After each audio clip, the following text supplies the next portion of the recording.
वाशिम नगर परिषदच्या ज्या निवडणुका पार पडत आहे त्याचे जे मतदान आहे आज सकाळी 7:30 वाजतापासून सुरुवात झाली आहे। आज दुपारी 3:30 वाजेपर्यंत 46% मतदान झालं होतं। मात्र आता जर बघितलं 5:30 ची वेळ ही आता जवळ आलेली आहे, त्यामुळे मतदारांनी मतदान केंद्रावर मोठ्या प्रमाणात गर्दी केल्याचं आपल्याला दिसून येते।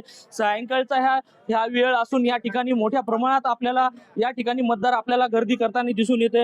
विशेष म्हणजे या ठिकाणी जर बघितलं तर हे बाकलीवाल शाळेतील जो मतदान केंद्रावरील जी गर्दी आहे आपण बघू शकतो। सध्या प्रमाणात महिला असो या तरुण असो या वयोवृद्ध असो या ठिकाणी मोठ्या प्रमाणात गर्दी केली आहे। आता या मतदान प्रक्रिया ही सायंकाळी उशिरापर्यंत चालणार आहे, कारण की आता हे गेटच्या आत आले आहे, त्यामुळे यांना मतदान पूर्ण आपला मतदानाचा हक्क बजावण्याचा यांना एक हक्क आहे। त्यामुळे या ठिकाणी जी गर्दी दिसून येते ते मोठ्या प्रमाणात दिसून येते।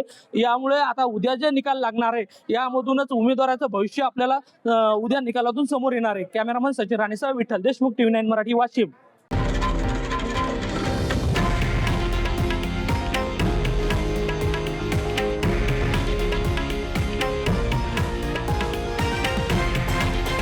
हे आहे देशातील नंबर 1 न्यूज नेटवर्क आणि आपण पाहत आहात TV9 मराठी, एकमेव।